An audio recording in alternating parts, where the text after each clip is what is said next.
अस्सलाम वालेकुम my dear friend, कैसे हैं आप। आज फिर हाजिर हूं गोल्ड के वीकली एनालिसिस के साथ। और आज की वीडियो स्टार्टिंग में मैं बताता चलूं कि ये वीडियो थोड़ी सी लंबी होने वाली है, बल्कि बहुत ज़्यादा लंबी होने वाली है, क्योंकि इसमें प्रीवियस वीक एफओएमसी मैन्युफैक्चरिंग के डाटे और उसके बाद स्पीक्स और जितने भी रेट्स हाइक हैं फेडरल फंड बैंक के, उन सब के बारे में बात करनी है। और अगले वीक में क्या होने जा रहा है गोल्ड के अंदर और अगले साल में क्या होने जा रहा है, सबको डिस्कस करना है।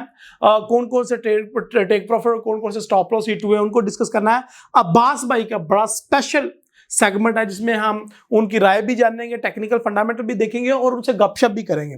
सो जो लोग चाह रहे हैं ना कि 1 मिनट में एक सिग्नल मिल जाए, वो लोग इस वीडियो को छोड़ के जा सकते हैं। जिनको इन्फॉर्मेशन नहीं चाहिए, जिनको लर्निंग नहीं चाहिए, फंडामेंटल और टेक्निकल लर्न नहीं करना चाहते, वो उन लोगों के लिए वीडियो बिल्कुल नहीं है। तो वीडियो को स्टार्ट में ही मैंने बता दिया, वीडियो का 1 सेकंड भी मिस करना आपके लिए हानिकारक हो सकता है, क्योंकि ये डिसीजन लेने में आपको प्रॉब्लम दे सकता है। So okay my dear friend, so आज की वीडियो में हम देखेंगे कि गोल्ड के अंदर हमें एक बुलिश मूव और उसके बाद एक बेरिश मूव क्यों देखने को मिली, और जो लास्ट वीक डाटाज आए हैं उनकी क्या वैल्यू। तो वीडियो पूरी एंड तक देखिएगा। स्टार्ट करते हैं जी। My name is Ilmaz and welcome to forex.com।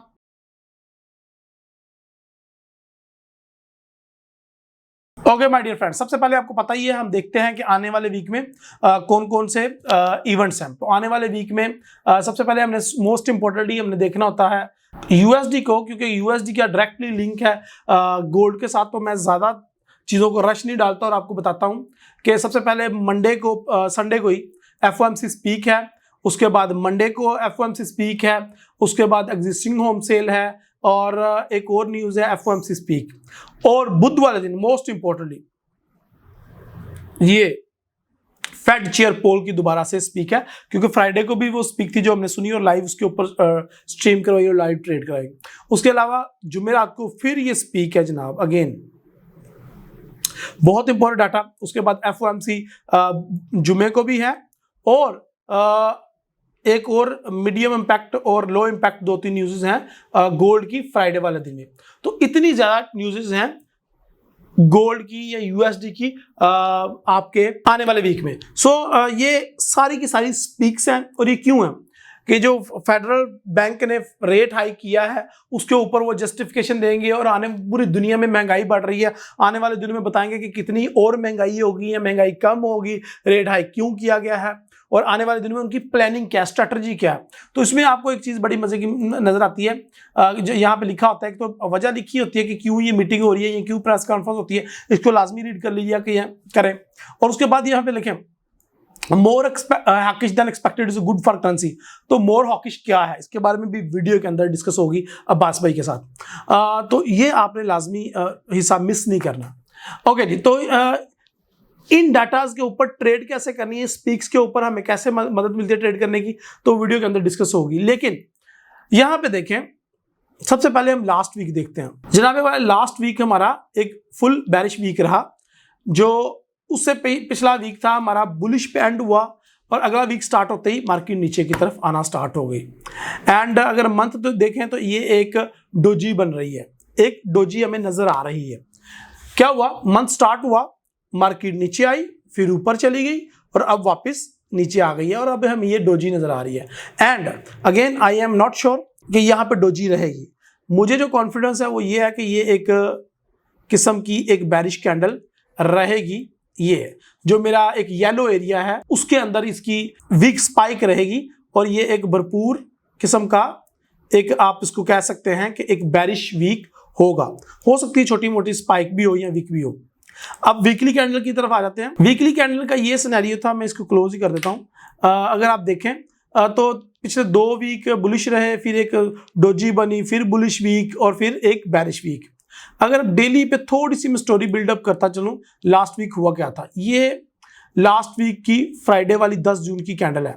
Market 1823 से स्टार्ट हुई, और मार्केट जनाब जाके 1875 पे जाके उसने क्लोजिंग दे दी, 1870-75 पे।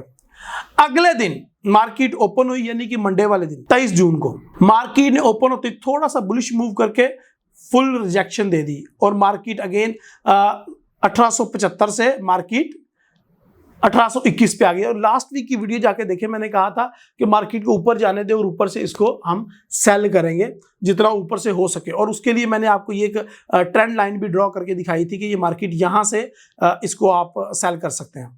अच्छा, अब मार्केट अगर आप देखें 18 अप्रैल 2022 से जब से मार्केट ने एक 1995 का हाई लगाया, अगेन एक दफ़ा 2065 का लगाया था 9 मार्च 2022 और फिर अप्रैल को, उसके बाद से मुसलसल मार्केट एक बेरिश ट्रेंड का शिकार है। कुछ लोग होते हैं जो ट्रेंड के अगेंस्ट पंगे लेते हैं और कुछ लोग होते हैं ट्रेंड के साथ ट्रेड लेते हैं। तो हमारा ट्रेंड क्या है? ट्रेंड तो बेरिश है। अब हमें सिक्योर ट्रेड बेरिश ट्रेंड में ही मिलेगी और जो कि अच्छी ट्रेड होगी। अब हमें यहाँ पे नजर आ रहा है कि मार्केट जितना 2, 3, 4 दिन में ऊपर जाती है, एक ही दिन में उतना वापस आ जाती है। तो उसकी ये देखें जरा प्लीज, मार्केट 5-6 दिन, एक हफ्ते में ऊपर गई और 3-4 दिन में ही नीचे आ गई। अब यहाँ पे भी आपको नजर आएगा मार्केट एक दिन में ऊपर गई और जनाब उससे डबल अगले दिन नीचे आ गई। अब अगेन मार्केट 2 दिन से जितना ऊपर गई फिर नीचे आ गई। अब मार्केट जब मंडे को ओपन होगी तो कोशिश होगी मार्केट की कि वापस ऊपर जाए, और ये जो हमारी मूविंग एवरेज है ना, जिसका रुख नीचे को है, ये रिप्रेजेंट करता है कि मार्केट का ट्रेंड डाउन है। तो मूविंग एवरेज किधर आ रही है जी? नीचे की तरफ आ रही है। और अगर हम इसकी प्राइस देखें तो प्राइस ये मूविंग एवरेज की बन रही है 1875, 1870, 1880 का। तो ये एरिया जो है ये हमारा बेस्ट एरिया है गोल्ड को सेल करना। इससे पहले हम इंडेक्स को भी देखेंगे इंशाल्लाह, लेकिन यहाँ पे देखें आप, तो यहाँ पे आप गोल्ड को बड़े अच्छे तरीके से सेल कर सकते हैं। तो यहाँ पे हम एक छोटा सा शॉर्ट का ऑर्डर, पेंडिंग ऑर्डर लगा देते हैं, क्योंकि मार्केट का बड़ा जबरदस्त किस्म का एक रेजिस्टेंस पॉइंट भी है। मार्केट ऑलरेडी 1, 2, 3 दफा यहाँ पे आई भी है। तो एक अगर हायर हाई, फॉर एग्जांपल ये मार्केट ने हाई लगाया था 1866, उसके अगला जो हाई लगाया 1870, उससे अगला जो हाई लगाया मार्केट 1872, तो उससे अगला क्या लगाएगी? 1875 लगा लेगी, 78 लगा लेगी, 80 लगा लेगी। तो ये हमारा एक सेलिंग का एरिया बड़ा स्ट्रांग होगा। और मंडे को मार्केट ओपन हो तो मैं तो यही चाहूंगा कि वो सबसे पहले ऊपर जाए, और ऊपर जाके तो ऊपर से फिर वो नीचे आए। ठीक है जी। और आपका स्टॉप लॉस जो है वो एक टाइट स्टॉप लॉस होना चाहिए 1892, 1890, 95, जो वो आपकी मनी मैनेजमेंट पर डिपेंड करता है आप कितना स्टॉप लॉस लगाते हैं।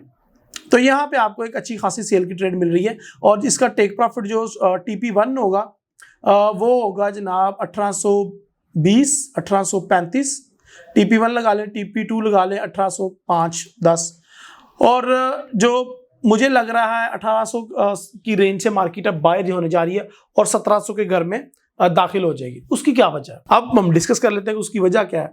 उसकी वजह ये है कि इन्फ्लेशन का बढ़ना, रूस यूक्रेन वार का खत्म होना। अब रूस की तरफ से बयान आया कि हमें बात करनी चाहिए और इस जंग को खत्म करना चाहिए। तो ये अमन की निशानी है, तो गोल्ड नीचे आएगा।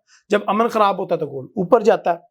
उसकी वजह क्या है? क्यों मैं कह रहा हूँ गोल्ड के अंदर अभी हमें सेल तलाश करनी चाहिए? उसकी वजह है बैंक ने, फेडरल रिजर्व बैंक ने रेट हाइक कर दिए हैं, शरह सूद बढ़ा दी है।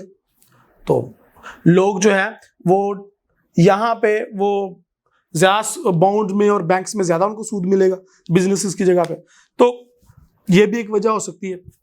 उसके बाद एक और जो वजह है वो ये भी है कि जो टेक्निकली हम देख रहे हैं कि ट्रेंड डाउन के अगर हम देखें तो मार्केट का जो कर्व आया था यहाँ पे देखें अगर आप, और अप्रैल और मई के महीने में ये एक जो कर्व बना है ये वाला, और मार्केट ने हमारे इस एरिया को ब्रेक किया और मार्केट अब शदीद किस्म के बेरिश ट्रेंड के अंदर शिफ्ट हो चुकी है। तो वो तो यही नजर आ रहा है कि मार्केट नीचे जाएगी अब। तो वो अगर ऊपर जाना होता, अगर उसने ऊपर जाना होता तो वो अब तक जा चुकी होती जिस तरह के हालात थे, लेकिन वो बार बार नीचे आ रही। डैट मीन एक और चीज़ मैं आपको बड़ी ज़बरदस्त चीज़ की बताता हूँ। अगर आप देख रहे हो, नोट कर रहे हो, तो मार्केट के अंदर विक्स बन रही हैं ऊपर की तरफ, और अगर ऊपर कोई बॉडी बन भी रही है तो उसकी फौरन अगले दिन ही रिजेक्शन आ जाती है। ये देख रहे हैं, बुलिश के बाद बैरिश कैंडल फौरन, बुलिश के बाद बैरिश कैंडल फौरन, और भरपूर बैरिश कैंडल ना, ये क्या है? तो ये सारी निशानियां हैं टेक्निकल में कि ये मार्केट जो है वो उसके अंदर बुलिश इतना जोर नहीं है जितना वो बेरिश की तरफ आना चाह रही है, तो वो आपको वाज़िह नजर आ रहा है। तो अब अगर मंडे को मार्केट ऊपर की तरफ जाती है तो अब आपने देखना है कि आप किस प्राइस से इसको सेल करना चाहते हो सकता है आप 1863 से सेल करना चाहो, 1870 से सेल करना चाहो, 1875 से, 1880 से, it's totally up to you. अच्छा, इसी बीच हमें एक बाय की ट्रेड भी मिल रही है। अब मान लो कि आप जो है वो इसको बाय करना चाह रहे हो, जिस तरह की ये कैंडल है, ये कैंडल है, तो इस कैंडल्स के थ्रू आप इनको कि यार हम काउंटर ट्रेड ले लेते हैं, ट्रेंड के अगेंस्ट ट्रेड ले लेते हैं, मार्केट में ऊपर जाना तो है ही, रही भाई बता देते हैं यहाँ पे पेंडिंग ऑर्डर लगाओ, हम बाय करना चाह रहे हैं। तो अगर आप बाय करना चाह रहे हैं गोल्ड को, तो आपकी ये ट्रेड ज़्यादा रिस्की होगी और उसके लिए जो बेस्ट एरिया है वो 1830, 1835, 1836, यानी कि वो 1830 के करीब करीब जो एरियाज हैं उनसे आप इनको बाय कर सकते हैं और अगेन आपका जो टेक प्रॉफिट है वो 1870 के करीब होगा, तो यहां से आप इसको बाय भी कर सकते हैं। सो हमारा जो बाइंग का एरिया यहां पे निकल के आता है वो भी मैं ड्रॉ कर देता हूं यहां पे आपको। तो यहां से हम इसको अगर आप बाय करना चाह रहे हैं आप, तो 65 तक आपका टेक प्रॉफिट होगा, 65 तक। तो मार्केट का पहले थोड़ा सा नीचे आने का वेट कर लीजिएगा, यहाँ पे आप पेंडिंग ऑर्डर लगा दीजिएगा, जहां से आपका फिर बाय का ऑर्डर लग जाएगा। लेकिन again I told you it's a very risky trade, और अगर आपने लेनी है तो it's totally up to you. ये लें जी, अब आपको समझ आ गई किस तरीके से हमने ये बाय का ऑर्डर निकाला है। तो ये हमारा एक बन जाता है पॉइंट ऑफ बाय, और जो हमारा पॉइंट ऑफ सेल बन रहा है वो भी आपको समझ आ रही होगी कि पॉइंट ऑफ सेल कैसे बन रहा है जी। ये देखें, इसका मैं कलर चेंज कर देता हूं ताकि आपको समझने में आसानी हो। नहीं जी, ठीक है जी, अभी रुको, ये देखो अब आपको समझ आएगी। ये देखो 1873, ये देखो ये एरिया, ये देख रहे हो ये एरिया कितना जबरदस्त किस्म का एरिया है ये 1873। तो इधर से हम इसको सेल कर सकते हैं। अब सेल क्यों कर सकते हैं, इसके पीछे रीजंस मैंने आपको बताई हैं। नहीं जी, आगे चलो जरा। अगर ये अब हम देखें 1873 पे इसने पहले भी बड़ी दफा टच किया हुआ है, और ये फरवरी 2022 की बात कर रहा हूं मैं, और ये मैंने H1 का चार्ट ओपन किया हुआ है, प्लीज नोट डाउन। तो ये कुछ किस्म के इस किस्म के लेवल्स हैं, आप इनको देख लीजिएगा कि आपने बाय में बैठना है, सेल में बैठना है, और या आपने इसको किस तरीके से ट्रेड करना है। It's totally up to you. मैंने आपको बता दिया कि ये सेल वाली थोड़ी सी कम रिस्की होगी और बाय वाली ज्यादा रिस्की होगी। अब जनाब हम चलते हैं इंडेक्स को देखने के लिए, और बाकी फंडामेंटल को और डिस्कस करने के लिए, प्रीवियस वीक का डिस्कस करने के लिए चलते हैं हमारे स्पेशल गेस्ट अब्बास भाई के साथ, और उनके साथ डिस्कस करते हैं कि ये मामला कैसे चलेंगे, उनका पॉइंट ऑफ व्यू क्या है इस मार्केट के बारे में, वो क्या समझते हैं, कहाँ से सेल होगा, कहाँ से बाय होगा, क्या वो उनकी राय क्या है लास्ट वीक के बारे में। अब लास्ट वीक को मैं भी डिस्कस कर सकता था, लेकिन ये कि अब अब्बास भाई के साथ हम डिस्कस करते हैं और उनसे भी कुछ लर्न करने की कोशिश करते हैं। सो माय डियर फ्रेंड्स, हमारे साथ मौजूद हैं अब्बास भाई जो कि expert fundamental and technical analysis हैं। तो आइए उनकी तरफ चलते हैं, बढ़ते हैं और उनसे पूछते हैं कि आने वाले हफ्ते में उनके मुताबिक गोल्ड के अंदर हमें क्या मूवमेंट देखने को मिलेगी। तो अस्सलाम वालेकुम अब्बास भाई and welcome to the show. जी वालेकुम अस्सलाम, बहुत शुक्रिया। आप कैसे हैं राहील, और आपकी ट्रेडिंग कैसी जा रही है? अल्हम्दुलिल्लाह सुम्मा अल्हम्दुलिल्लाह, आपकी दुआएं sir, thank you very much for asking. चलें जी, अल्लाह ताला का खास करम रहे। जी, गोल्ड के ऊपर बात करने से पहले हमें थोड़ा सा 1-2 दिन के पहले के कॉन्टेक्स्ट में जाना पड़ेगा। पर्टिकुलरली हमें फेडरल रिजर्व की मीटिंग को देखना पड़ेगा, और फिर सिर्फ एक आध मिनट में ना हमें ओवरऑल इस वक्त सिनेरियो को समझना पड़ेगा, ताकि हमें ना आसानी हो कि हमने गोल्ड को कैसे ट्रेड करना है। सिनेरियो इस वक्त सिनेरियो क्या है? देखें, इस वक्त तो दुनिया में सबसे ज़्यादा प्रॉब्लम चल रही है, वो चल रही है इन्फ्लेशन की। हम यहाँ पाकिस्तान में भी इस चीज़ को भुगत रहे हैं, 30+ के ऊपर इन्फ्लेशन में बैठे हैं। ठीक हो गया, ये चीज़ पूरी दुनिया में है। इन्फ्लेशन को कट डाउन करने के लिए जो मरकजी बैंक होते हैं, ये उन्हीं का काम होता है मॉनेटरी पॉलिसी को करना। तो वो क्या करते हैं, वो रेट को हाइक करते हैं। ठीक हो गया, रेट हाइक करने का मकसद क्या होता है कि उन्होंने मनी फ्लो को रोकना होता है। उनके नज़दीक एक फार्मूला है कि मार्केट में से पैसा जो है हम निकाल लेंगे तो कहीं महंगाई कम हो जाएगी। अच्छा अब्बास भाई, सॉरी सॉरी सॉरी सॉरी, मुझे ये बताएं, हमारे आम यूजर के लिए बताएं, मनी हाइक जी करना क्या है? प्राइसेस को जी बढ़ा देखिए, देना या कम मैं करना, बताता या हूँ, देखिए जी, क्या करते हैं? वो रेट पैसे निकाल जी लेते हैं, क्या करते हैं? रेट हाइक करने का ये होता है ना कि बैंक समझते हैं कि मार्केट के अंदर मनी की सर्कुलेशन, पैसा, कैश फ्लो बहुत ज़्यादा है, जिसकी वजह से प्रोडक्शन उतनी नहीं है, तो कोई भी जो आइटम है उसकी प्राइस बहुत ज़्यादा है। ठीक हो हम्म। गया। इसको कम करने के लिए वो मार्केट से पैसा वापस लेना चाहते हैं। उसके लिए क्या करते हैं कि वो इंटरेस्ट रेट को इंक्रीज करते हैं, ताकि लोग जो हैं वो इन्वेस्टमेंट करने की बजाय, कारोबार करने की बजाय पैसा बैंकों में रखवाएं। ठीक है। यहाँ से मनी का फ्लो कम होगा तो यानी कि इन्फ्लेशन वो कम। शरह सूद को बढ़ा देते हैं जी ताकि लोग पैसा बैंकों में रखें। तो देखें, अभी मैं ये आपको सिंपल बताता हूँ ना, मतलब है मनी हाइक करने का। थोड़ी सी चीज लंबी हो जानी है, लेकिन मैं बताता हूँ। अब फॉर एग्जाम्पल, आप पाकिस्तान में बैठे हैं, आप कोई भी रियल बिजनेस करते हैं, एंड यू नो कि उसके ऊपर एनुअल रिटर्न बहुत मुश्किल से जाके 7%, 8%, 10% बनती है। हम्म। अब बैंक आपको 16% देने लग पड़े, तो आप तो कहोगे ना भाई, मैनू की लोड़ पई है कि मैं कम करा, मैं सही। इतनी खज्जल खारी देखूं, electricity bill, labour, raw material, taxation, 100 मामलात। ठीक हो हम्म। गया। आप बोलोगे पैसा रखो बैंक के पास और रिटर्न लो। इस लेकिन इसका ना फिर एक नेगेटिव इम्पैक्ट भी होता है। जाहिर है। हम टॉपिक पे ही रहते हैं। ठीक हो गया। हम्म। क्या हुआ, फेडरल रिजर्व ने लास्ट मीटिंग में 75 पॉइंट बेसिस का रेट हाइक कर दिया। ये उनकी हम्म। तारीख में एक बहुत बड़ा रेट हाइक है। इससे पहले उन्होंने 1994 में किया था। नॉर्मली वो 50 बेसिस के ऊपर ही रहते हैं, ऊपर नहीं जाते। ये करने के बाद भी ना मार्केट सेटल डाउन नहीं है। ठीक है ना, मार्केट कंफर्टेबल नहीं है। अब आने वाले दिनों में देखना पड़ेगा कि होता क्या है इस सिनेरियो में, कि अगर जुलाई की मीटिंग में भी इतना ही रेट हाई टेबल पे पड़ा है तो गोल्ड ऊपर नहीं जा सकता। हम्म। ठीक हो गया। अब यहां पर एक चीज को मैं कांस्टेंट कर रहा हूं, वो क्या है कि कोई भी ऐसी चीज जो ग्लोबल रिस्क को डिस्टर्ब ना करे। मीन्स कोई नई ऐसी आफत ना आ जाए, कोई नया ऐसा मसला ना क्रिएट हो जाए, जैसे एक जंग चल रही है उसके अंदर कोई नई तेजी ना आ जाए, वो मामलात इसी तरह कांस्टेंट रहते हैं, तो गोल्ड के ऊपर जाने के असरात बहुत कम है। ठीक हो हम्म। गया। उसमें क्या है कि हमें देखना है कि जूम जूम गोल्ड अपने हाइस के करीब आता है, वहां पर आप अपने जो भी आप जिस स्ट्रेटेजी के तहत भी आप काम करते हैं, आप उन इंडिकेटर्स की मदद से शॉर्ट तलाश करें। ठीक है। और गोल्ड के अंदर सेल देख लें। तो ये पुराने सही। पिछले वीक के जो न्यूज़ हैं, और इन्फ्लेशन के बेसिस पे आप कह रहे हैं रेट हाइक के बेसिस पे। जी देखिए, रेट हाइक हो चुका है। मार्केट एक और भी रेट हाइक इतनी ही बेसिस का आगे एक्सपेक्ट कर रही है जुलाई में।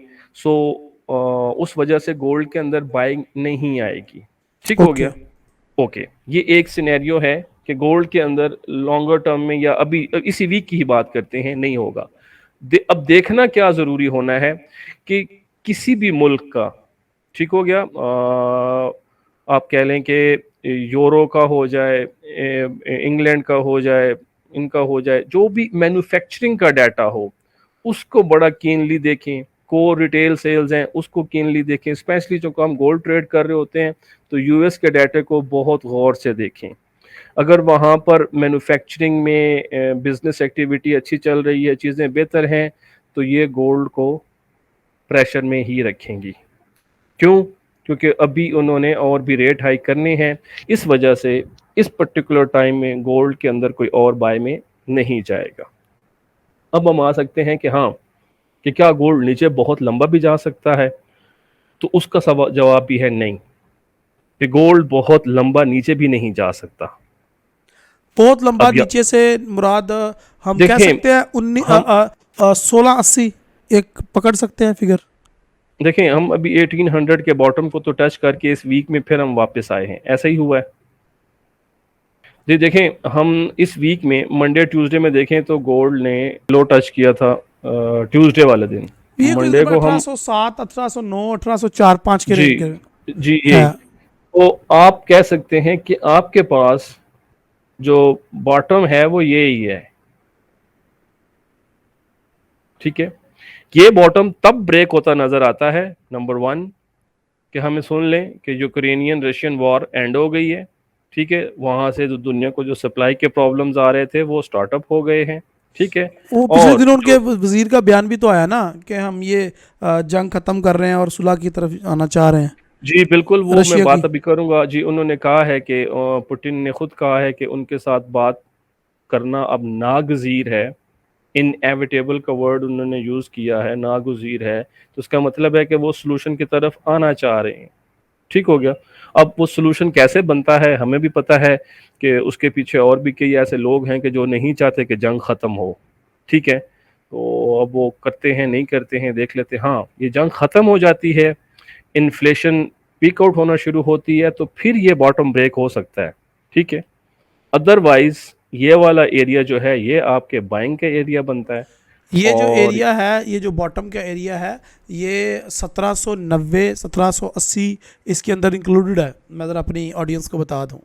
जी बिल्कुल, देखिए मैं ये और ये दोनों एरिया की शामिल कर रहा हूँ। हाँ बिल्कुल।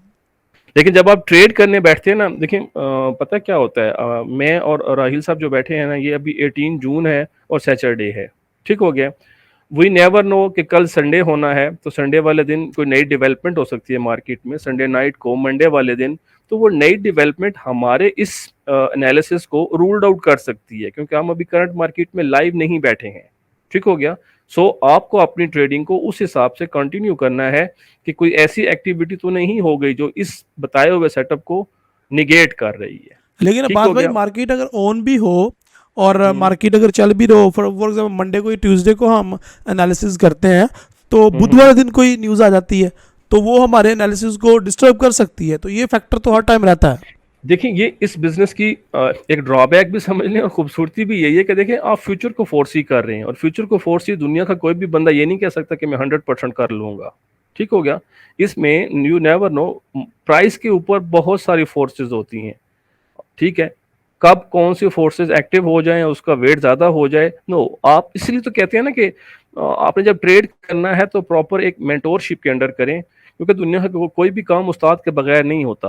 आप यूट्यूब को उस्ताद नहीं मान सकते, यूट्यूब आपके ना आइडियाज को और बाकी कंसेप्ट को क्लियर कर सकती है। कोई भी काम करने के लिए ना यू नीड अ मेंटोर, ठीक हो गया।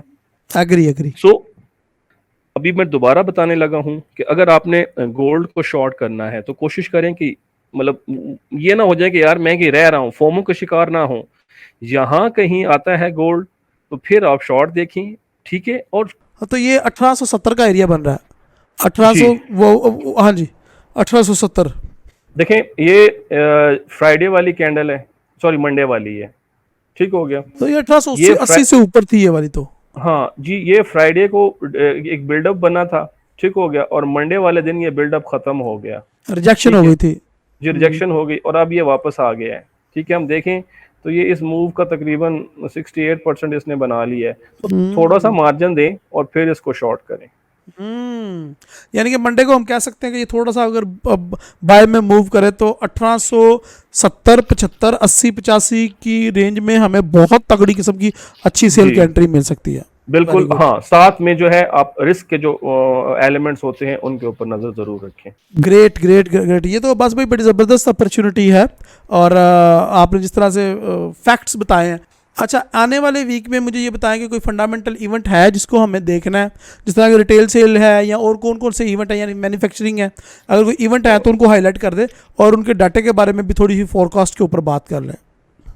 जी देखें, आने वाले दिन में जो भी मैन्युफैक्चरिंग का है, मैं आपके ना यहाँ सबसे पहले फिल्टर लगा के ना मैं आपको यूएस का डाटा बता देता हूँ, क्योंकि अगर आप सिर्फ गोल्ड की हम बात कर रहे हैं ना, तो यूएस का गोल्ड ही पे बात कर रहे हैं, बिल्कुल तो सही कह इम्पोर्टेंट होता है। अब देखें ये रहे हैं।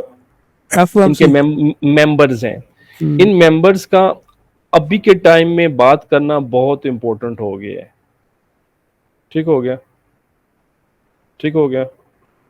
और ये क्या है, ये इंतहाई इंपॉर्टेंट है। ये उस चेयर ने अब 22 तारीख को वेंसडे को कांग्रेस के सामने टेस्टिफिकेशन देनी है, ठीक अच्छा हो गया। अब्बास भाई, ये जुम्मे वाले दिन बी फेड चेयर पोल स्पीक थी, जुम्मे वाले दिन। अब जी ये बुध को भी है और जुमेरात को भी है। सबसे पहले देखिए मैं चाहूंगा कि मैं जुम्मे वाले दिन की बात कर लें थोड़ी सी, अगर आपने सुनी है तो थोड़ा सा उसके बारे में बता दें कि उन्होंने क्या आ, कहा है। देखिए फ्राइडे वाले दिन जो हुई है ना, उसमें इस कदर कोई बात नहीं थी कि जो मार्केट को उस हिसाब से ना उसके मूव के ऊपर ज़्यादा इम्पैक्ट करे। वो क्या होता है कि बाज़ औक़ात ना मुख्तलिफ फाइनेंशियल इंस्टीट्यूशंस ने ना इनके लेक्चर्स रखे होते हैं, ठीक है? तो मुख्तलिफ जो कैलेंडर्स हैं ना वो उस इवेंट को दिखाते हैं। लेकिन ये जो पर्टिकुलर इवेंट है ना, ये है ही इसी चीज़ के बारे में, ठीक हो गया? ये क्या है? ये मैं अभी आपके सामने हाइलाइट करने लगा हूँ। डिस्क्रिप्शन क्या है? Due to testify on semi annual monetary policy report before Senate bank committee in Washington DC. ये तो प्योरली उसका वही सब्जेक्ट है कि जिस जॉब के लिए उसे यूएस की गवर्नमेंट ने हायर किया है, ठीक हो गया? ये कि फोकस उसने है बता, उसी के ऊपर। हाँ, हाँ। इनकी साल में ना 2 रिपोर्ट्स होती हैं, ठीक हो गया?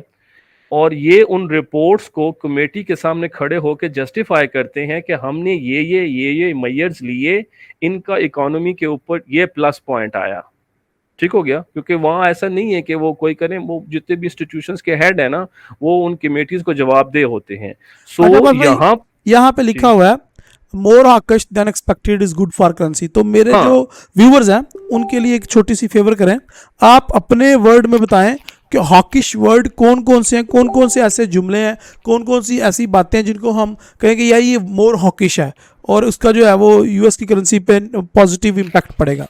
और या कौन से ऐसे डविश है यानी कि मोर हॉकिश नहीं है और उसका हम यूएस की इकोनॉमी पे नेगेटिव इम्पैक्ट पड़ेगा। तो ऐसे कौन सी वर्डिंग है जिनको हमारी ऑडियंस थोड़ा सा कीन अगर सुन लें, इस तरह के मैं फ्राइडे को जब लाइव था तो हम सुन रहे थे इसकी स्पीक, तो हम कोशिश करेंगे बुध वाली ये स्पीक है ये भी लाइव सुने हम। तो थोड़ा सा आप जी, बताएं तो कौन मैं कौन से बता देता वर्डिंग हूँ। है। जी, जी, जी। देखें, सबसे पहला और जो पूरी इस टेस्ट मनी में उसके ऊपर जो जो जिस पॉइंट के ऊपर पिवट करेगी, वो ये होगी कि आप कैसे इन्फ्लेशन को नीचे ला रहे हैं, आपका क्या व्यू है इसके ऊपर, ठीक हो गया? अब अगर वो यहाँ पर कैटेगोरिकली और एक क्लियर और कैंडिड किस्म की वॉइस में कहता है कि हमने ये मेजर्स कर लिए हैं और अब जो इन्फ्लेशन की कर्व है ये फ्लैटन आउट होगी और उसके बाद ये डाउन आना शुरू हो जाएगी, तो ये एक हॉकिश कमेंट्री होगी, ठीक है? फोकस उसका होना है इन्फ्लेशन के ऊपर, ठीक है? अगर वो ये कह देता है कि हम बड़े श्योर हैं, ठीक हो गया?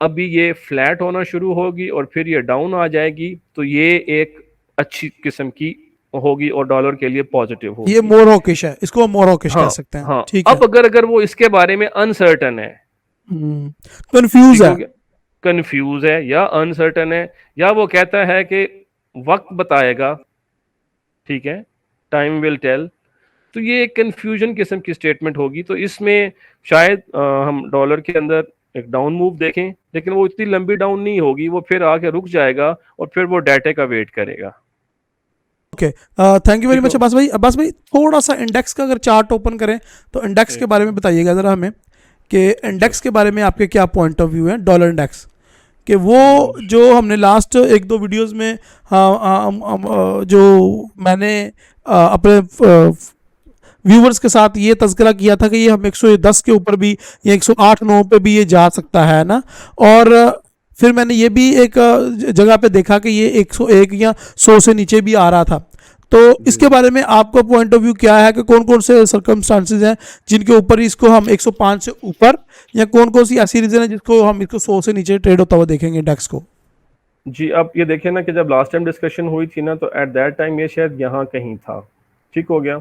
ये यहाँ से गया, इसने 105 को टच किया और वहाँ से रिट्रेस किया। अब इस पोर्शन को आप सेलिंग नहीं कह सकते, ठीक हो गया? ये एक रिट्रेसमेंट थी। अगर आप इसके पूरे बुल साइकिल को देखें तो ये वहाँ से आया, तो ये 23.6, अगर आप बिल्कुल नॉर्मल फिबो की नॉर्मल सिंपल किस्म की अंडरस्टैंडिंग ड्रॉ करते हैं, तो ये वहाँ से आया और एग्जैक्ट, मतलब ये मैंने कब से चार्ट लगाया हुआ है, ये कोई कल परसों नहीं लगाया, ये उधर से आके ये यहीं से उठ गया, ठीक हो गया? और इसने दोबारा जाके इसकी टेस्टिंग की है, फिर वापस आया। इसको कौन सी चीज़ अब फर्दर नीचे ला सकती है, वो ये है स्टैगफ्लेशन। ये पहले भी वर्ड यूज किया है, अब भी कह रहा हूं, यानी कि महंगाई भी हो और साथ में नो ग्रोथ, ठीक हो गया? अब मैं यहाँ आपके ऑडियंस से के लिए एक क्वेश्चन भी है, आंसर भी है कि देखें 75 पॉइंट बेसिस हाइक करने के बाद डॉलर नीचे क्यों आया 2 दिन? ये है वेंसडे, ये है थर्सडे और ये है फ्राइडे। ये 2 दिन नीचे क्यों आया, जबकि यहाँ पर तो उन्होंने 75 पॉइंट बेसिस रेट बढ़ा दिया था? कोई बता सकता है? तो उसका आंसर क्या है? फ्रेंड्स, स्क्रीन को पॉज करें, कमेंट में अपनी राय पोस्ट करें और फिर वीडियो को देखें। कोई आपको देख नहीं रहा, आपने अपनी जो है वो नॉलेज को टेस्ट करना है, अपना इम्तिहान देना है, और इसमें आपकी अपने लिए जीत है। तो वीडियो को पॉज बिल्कुल करके ठीक कमेंट करें और फिर उसके बाद वीडियो देखें। ये बात भी बताएं। जी। सो इसमें हुआ क्या कि जो वो एफओएमसी की जो प्रोजेक्शंस थी, ठीक है, उस मीटिंग में जो उन्होंने फॉरवर्ड प्रोजेक्शंस करनी थी, वो प्रोजेक्शंस नेगेटिव थी। कैसे नेगेटिव थी? उन्होंने कहा कि भाई पहले हम सोच रहे थे कि इन्फ्लेशन 4.2 पे रहेगा, नो, अब उन्होंने कहा ये 5.1 से ऊपर है। पहले हम कह रहे थे कि जीडीपी इतना रहेगा, अब जीडीपी भी कम हो गया। पहले हम कह रहे थे कि अनएम्प्लॉयमेंट नहीं बढ़ेगी, अब अनएम्प्लॉयमेंट भी बढ़ेगी। सो वो जितनी बातें कर रहे हैं वो रिसेशन की तरफ इशारा कर रही हैं। ठीक हो गया। सो इन चीजों को लेके वेंसडे वाली नाइट को भी और आगे थर्सडे को भी डॉलर नीचे आया है। ठीक है, अब ये उसने एक अपसाइड मूव बनाना शुरू की है। उसकी वजह क्या है? देखें, उसके साथ अब जो उसके पीयर्स हैं, ठीक है, यूरो, पाउंड, अब उनकी क्या सिचुएशन है? Similarly they are also facing similar problem. तो ये प्रॉब्लम अगर परसिस्ट करते हैं तो डॉलर शायद ऊपर रहे, बट अगर यूरो में और ब्रिटिश पाउंड में अगर हमें स्ट्रेंथ देखने को मिलती है, उनके यहाँ स्टैगफ्लेशन का प्रॉब्लम नहीं होता, तो फिर हम डॉलर को यहाँ नीचे देख सकते हैं। अदरवाइज अगर सेम 75 पॉइंट बेसिस का एक रेट हाइक और आता है और जो इसके ग्रोथ के इंडिकेटर हैं वो मिस नहीं होते हैं, तो ये और भी ऊपर जा सकते अच्छा, यहाँ पे बात में दो चीज़ें हैं। हैं। एक तो मैं अपनी ऑडियंस को ये भी क्लियर कर दूं कि जो वो कहते हैं कि यार डाटा नेगेटिव आया है या डाटा पॉजिटिव आया है, फिर उसके बावजूद भी मार्केट उसके अगेंस्ट क्यों जा रही है, तो उसकी रीज़न भी आपको यहाँ पे पता चल गई है कि भाई अगर एक डाटा पॉजिटिव आ गया तो दूसरे जो 2-3 हैं वो भी तो इम्पैक्ट रखते हैं। ठीक है, ये मैं आपकी यहाँ 1 मिनट के लिए बात को रोकूंगा। देखें, अभी आपका जो अटमोस्ट फोकस होना चाहिए किस डाटे पे? सबसे पहले आप अपने साथ लिख लें कि जो भी कोई मैन्युफैक्चरिंग का इंडेक्स है, ठीक है, अब ये इन 2 दिनों में जो गिरा है, मैं जो बात कर रहा हूँ, मतलब मैं ये नहीं चाह रहा था कि वीडियो थोड़ी लंबी हो जाए क्योंकि लोग बोर हो जाते हैं, लेकिन नो मैं प्रॉब्लम, आपको नो यहाँ प्रॉब्लम, आप दिखा करें बात। देता हूँ कि ये जो लास्ट वीक में जब डाटा नीचे आया है तो उसकी वजह क्या थी। ये थी वेंसडे वाली नाइट, ये वेंसडे की एफओएमसी। उसके बाद अब हम आते हैं यहाँ, ये आप देख रहे हैं, ये नजर आ रहा है, ये लिखा हुआ है फिलाडेल्फिया फेड मैन्युफैक्चरिंग इंडेक्स। ठीक हो गया। जी जी, कितना कितना एक्सपेक्ट कर रहे थे हम लोग? 5.1 और आया -3.3। मैन्युफैक्चरिंग के ड्रॉप होने का मतलब क्या होता है? यहां मैं आपको ना एक पाकिस्तान की मिसाल दूंगा। जी जी, वाई जरूर, प्लीज। YTM, ये यूनस टेक्सटाइल मिल्स, ठीक है, सोशल मीडिया पे इनकी ढेर सारी वीडियोस अभी चल रही हैं। इन्होंने 2600 एम्प्लॉय फारिग कर दिया है। इनके साथ 2 और कंपनीज हैं, मैं अब उनका नाम भूल रहा हूं, एक ने 2000 और एक ने 1700 एम्प्लॉयज फायर कर दिए हैं। क्यों किए? उन्होंने कहा एनर्जी इतनी कॉस्ट इतनी ज्यादा है कि हम काम कंटिन्यू नहीं रख सकते। अब जब ये 3 बड़ी बड़ी जो फैक्ट्रियां हैं, ये टेक्सटाइल की थी, जब इनकी आउटपुट नहीं होगी तो आपकी मैन्युफैक्चरिंग कितना ड्रॉप होगा? सीधे सीधे मैन्युफैक्चरिंग ड्रॉप हुई है। अब मैन्युफैक्चरिंग ड्रॉप होगी तो अल्टीमेटली आपकी जो अनएम्प्लॉयमेंट है वो बढ़ेगी। क्यों? देखे ना, 6000 बंदा तो इन्होंने फारिग कर दिया है। ऐसा ही है। अब इस 6000 बंदे की अगर एवरेज सैलरी 30,000 या 50,000 थी, तो 6000 बंदे का घर चल रहा था ना, वो 50,000 पर हेड, बेरोजगार हो गए सारे। एक पूरी फैमिली वो यूज कर रही थी, वो मार्केट में पैसा सर्कुलेट हो रहा था ना, अब वो नहीं होगा, तो उससे और लोगों का कितना कारोबार डिस्टर्ब होगा। सो अब्बास भाई, इंडिया में तो उन्होंने ट्रेनें चलाई हैं, उन्होंने भी काफी ज्यादा बंदों को फारिग किया है। जी नहीं, वो जो इंडिया में ट्रेनें जली हैं वो इस पॉइंट पे नहीं जली, वो कुछ अच्छा, और, कोई और है। वो कोई उनका ना एम्प्लॉयमेंट का चक्कर है। वो नहीं, वो आर्मी भी के तो अंदर बंदे ही निकाले गए हैं ना उसमें से भी। कुछ वो किसी किस्म का कुछ हुआ है, लेकिन वो इस तरह नहीं है। वहां पर चीजें अभी हमसे बेहतर है क्योंकि उन्होंने एनर्जी कॉस्ट को कंट्रोल किया हुआ है। एक ठीक हो गया। अच्छा, उसके बाद और रूस से तेल भी तो ले लिए ना। हाँ बिल्कुल जी, ले लिया ना। देखिए ना जी, हर मुल्क मफाद होता है जी मुल्क का, पर्सनल इंटरेस्ट कोई भी नहीं होता। सही अच्छा, है। फिर फ्राइडे वाले दिन आ जाएं तो यहाँ पर आप देख लें कि आपकी मंथ ऑन मंथ की इंडस्ट्रियल प्रोडक्शन क्या है। ये लास्ट टाइम कितनी थी 1.4, अभी कितनी हम देख रहे थे 0.4, और आई कितनी है 0.2 0.2। नेगेटिव। हालांकि ये लो इम्पैक्ट न्यूज है। ये बेसिक लो इम्पैक्ट न्यूज है, लेकिन मसला ये है कि ये वो मैन्युफैक्चरिंग के कंसर्न्स बताना चाह रहा हूँ आपको। अब ये मैंने साथ में आपको पाकिस्तान की मिसाल भी दे दी है, तो आप ये समझ लें कि जब मैन्युफैक्चरिंग ड्रॉप होती है तो उसका मल्टीपल इफेक्ट होता है बाकी चीजों पे भी। यानी कि मैन्युफैक्चरिंग ड्रॉप होगी तो अनएम्प्लॉयमेंट बढ़ेगी, तो जो बिल्कुल अनएम्प्लॉय का बढ़ेगी। डाटा है वो भी नेगेटिव आया होगा मेरे ख्याल से। अनएम्प्लॉयमेंट क्लेम ये 215 के था तो आया 229 के है। जी ठीक है, ठीक है, ठीक है, ठीक है, सही है। तो वो अनएम्प्लॉयमेंट भी बढ़ी है और सारे काम इसी तरीके से हुए हैं। सही है। जी। Great, great, great. लेकिन गोल्ड का मैं फिर बता रहा हूँ आपको कि ये लेवल्स जो हैं ये इसके बाय सेल के लेवल्स हैं ये वाले, और अच्छा जो बाय पकड़ना है आपने उसके लिए आप इन लेवल्स का वेट करें। ये लेवल आपको यहाँ नजर आ रहे हैं, लेकिन साथ में आप जो करंट सेंटीमेंट है देखिए, मैं पहले भी अब्बास भाई, आपको बता लेकिन चुका हूँ। मुझे आपकी बातों से ऐसा लग रहा है कि बाय साइड वाली ट्रेड अभी रिस्की है, कि पूरी दुनिया का जिस तरीके से देखिए, इन्फ्लेशन। बिल्कुल बिल्कुल ठीक कह रहे हैं आप अगर देखें अभी पता है प्रॉब्लम क्या है। देखें गोल्ड अभी जहां है ना, ये एक मिडिल रेंज बनती है। मैं यहाँ से ना डिसाइसिवली आपको इसलिए नहीं बता रहा कि मैं जो ओपन इंटरेस्ट को देख रहा हूँ ना, वो मुसलसल क्या है, पोजीशंस जो है ना एग्जिट हो रही हैं। ठीक है, कोई एक डायरेक्शन नहीं बन रही थी। ठीक है, अगर ये कहीं यहाँ कहीं होता ना, ये थोड़ा मतलब अप साइड में होता तो फिर तो कैटेगोरिकली शॉर्ट का बता देते, ये कहीं बॉटम में होता तो बाय का बताते। अब ये मिडिल सिचुएशन में है तो यहाँ से किसी को बाय बताना भी थोड़ा रिस्की है, उसमें स्टॉप लॉस लंबे हो सकते हैं। ठीक है ना, सो बेहतर ये है कि आप वेट करें, एक आध दिन के लिए किसी और इंस्ट्रूमेंट पेंडिंग पे चले ऑर्डर, जाएं। पेंडिंग ऑर्डर हाँ जी, ऑलवेज बेस्ट है। पेंडिंग ऑर्डर के तहत जाएं, साथ में मार्केट को कंटिन्यू फॉलो करते रहें। और एक चीज अगर आप खुद फॉलो नहीं कर रहे होते ना, मैं पहले भी आप लोगों को कह चुका हूँ कि यार ये राहिल साहब तकरीबन तकरीबन डेली अवेलेबल होते हैं, आप इनका चैनल फॉलो करें और जब ट्रेड करने लगे हैं तो इनसे उसके ऊपर गाइडेंस ले लें।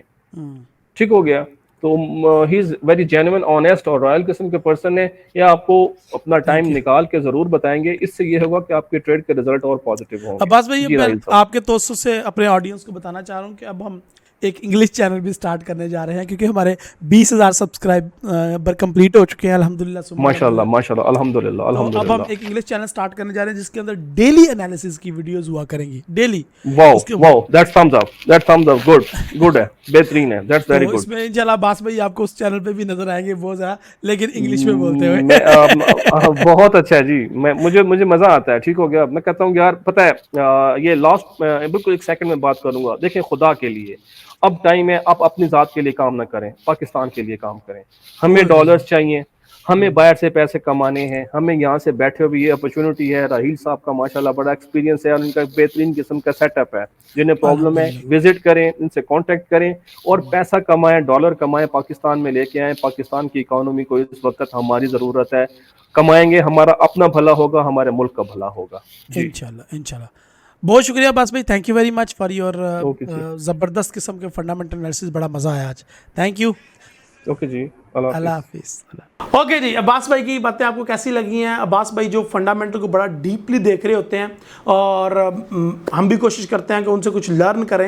ऐसे ही कुछ मेरे स्टूडेंट्स हैं जो माशाल्लाह बड़ी मेहनत कर रहे हैं और वो बड़ा अच्छा काम कर रहे हैं। वो भी मुझे अपना होमवर्क गाहे बगाहे सेंड करते रहते हैं। तो उनमें से एक स्टूडेंट का मैं आपके साथ होमवर्क शेयर करता हूँ। ये देखें, इन्होंने H4 के ऊपर ड्रा किया है। यहाँ पे उन्होंने कहा है जी कि 1870 से ऊपर उन्होंने कहा कि मार्केट जाएगी और वहाँ से ये नीचे जाएगी। और H1 के ऊपर भी उन्होंने ड्रा किया है और H1 पे उन्होंने ड्रा किया है कि मार्केट जो है 1824 से उन्होंने कहा है कि ये बाय में जाएगी। तो माय डियर फ्रेंड, इसी तरह आप भी अपना होमवर्क मुझे व्हाट्सएप पे या हमारे फेसबुक के जो ग्रुप के अंदर पोस्ट कर सकते हैं। ये हमारा फेसबुक का ग्रुप है और मैं कोशिश करूंगा कि आपको होमवर्क को टेस्ट करके अगर वो बड़ा अच्छा है तो उसको अपनी वीडियो में फीचर किया जाए। तो यहाँ पे देखें, ये देखें हमारा न्यू बैच भी स्टार्ट होने जा रहा है। तो यहाँ पे फेसबुक के ग्रुप के अंदर आप अपनी होमवर्क पोस्ट कर सकते हैं, जिसको मैं अपनी वीडियोस के अंदर दिखाऊंगा भी कि इस बंदे ने अच्छा काम किया। तो भाईजान अगर आपको ये वीडियो पसंद आई तो अपने दोस्त के साथ शेयर करें, वीडियो को लाइक करें। हे वेट करें भाईजान, अभी एनालिसिस खत्म नहीं हुए, अभी आपके लिए बहुत इंपॉर्टेंट अपडेट है। अगर आप भी इस तरह के एनालिसिस सीखना चाहते हैं कैसे होते हैं, और आप भी चाहते हैं कि मैं डेली आपको सिखाऊं, अब्बास भाई जैसे लोगों के साथ डेली इंट्रोड्यूस करवाऊं आपको, तो हम उसके लिए एक नया सिस्टम स्टार्ट कर रहे हैं, YouTube मंथली सब्सक्रिप्शन। बेसिकली एक सपोर्ट है, ये 89 रुपीज़ से स्टार्ट होकर 2000 रुपये तक जा रही है। तो इसमें हम आपको 2-3 पैकेजेस ऑफर कर रहे हैं, जिसके थ्रू हमारी कम्युनिटी का आप हिस्सा बन सकते हैं। आप जिस तरह अब्बास भाई और बाकी दोस्त मेरे बैठ के हम एनालिसिस कर रहे होते हैं, गपशप का हिस्सा भी बन सकते हैं, हमसे कुछ सीख भी सकते हैं, हमें कुछ सिखा भी सकते हैं। तो उसकी इंशाल्लाह कंप्लीट वीडियो बहुत जल्द आ रही है। आपने YouTube की हमारी सब्सक्रिप्शंस और सपोर्ट ज़रूर बाय करनी है और हमारी कम्युनिटी का हिस्सा बनना है। So don't forget to subscribe us, and इंशाल्लाह मिलते हैं अगली वीडियो पे जो कि इससे भी ज़्यादा पावरफुल होगी। थैंक यू जी, अल्लाह हाफिज़।